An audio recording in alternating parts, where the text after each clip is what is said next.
Dalam Yohanes 3 ayat 35 sampai 36 dikatakan, Bapa mengasihi anak dan telah mengaruniakan segala sesuatu kepadanya.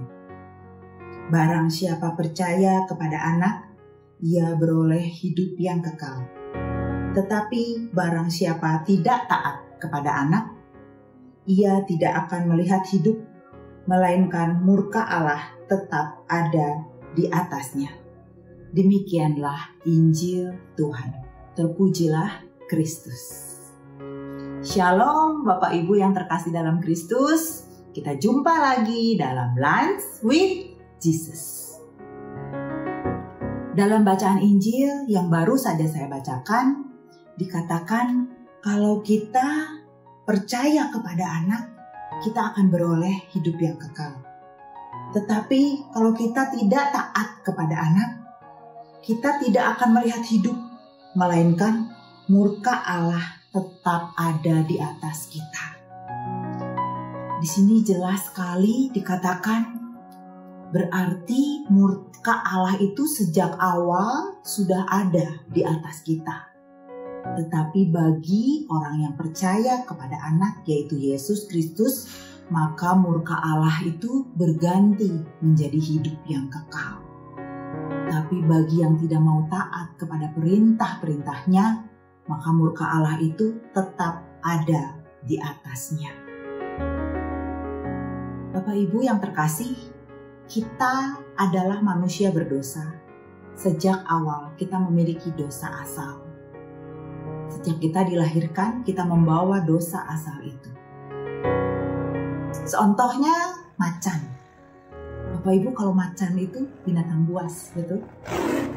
Sejak kapan macan kita sebut binatang buas? Apakah setelah dia menerkam kambing dan domba, baru kita sebut dia binatang buas? Atau sejak semula, sejak dia lahir, sebelum dia bisa menerkam kambing dan domba, kita sudah sebut dia binatang buas? Yang mana? Betul sekali. Sejak macan itu lahir, sejak kita tahu bahwa ini adalah binatang macan, kita sudah sebut dia binatang buas. Macan bukan menjadi binatang buas karena dia menerkam kambing dan domba, tapi karena macan adalah binatang buas, maka dia menerkam kambing dan domba. Dan kalau suatu hari macan itu berkata, mulai besok aku mau jadi vegetarian. Aku mau makan sayur-sayuran, tomat, wortel, buah-buahan. Lalu temannya bilang, aku akan bantu kamu untuk kamu menjadi vegetarian. Bagaimana? Kira-kira bisa nggak? Pasti tidak bisa, karena macan temannya itu pun masih binatang buas. Harus ada sesuatu yang kuasanya lebih besar dari si macan itu, yang menolong dia, merubah dia dari dalam, merubah kebiasaan, merubah pola pikir, merubah keinginan, mengubah hati. Begitu juga dengan kita manusia. Kita manusia pada hakikatnya adalah manusia berdosa. Bukan karena kita mencuri lalu kita menjadi manusia berdosa. Tapi karena kita manusia berdosa, maka kita berbuat dosa. Contohnya mencuri, berbohong. Karena ada kecenderungan itu. Lalu bagaimana cara kita supaya kita bisa lepas dari keadaan ini?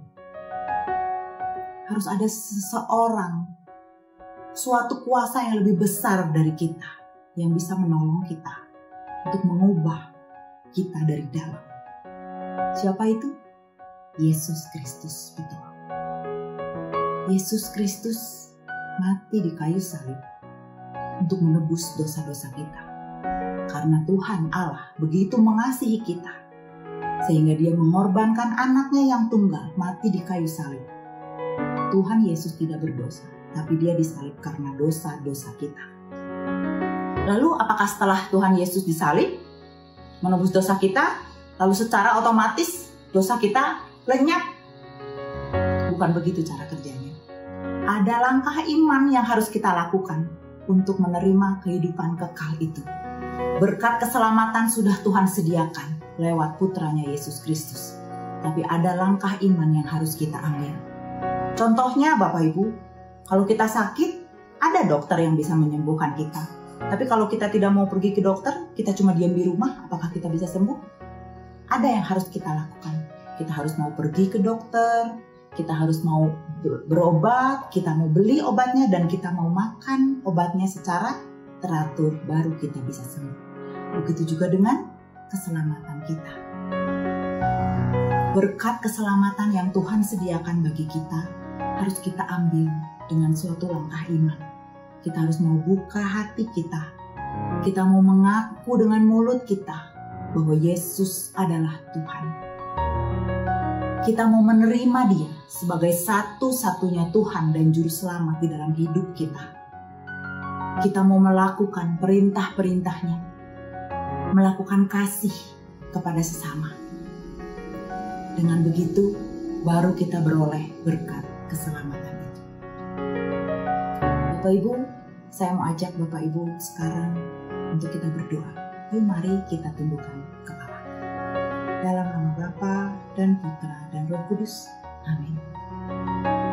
Bapa yang kekal, Tuhan Yesus Kristus, terima kasih atas kasih-Mu yang selalu Kau limpahkan di dalam hidup kami, atas berkat keselamatan yang Kau sediakan untuk kami.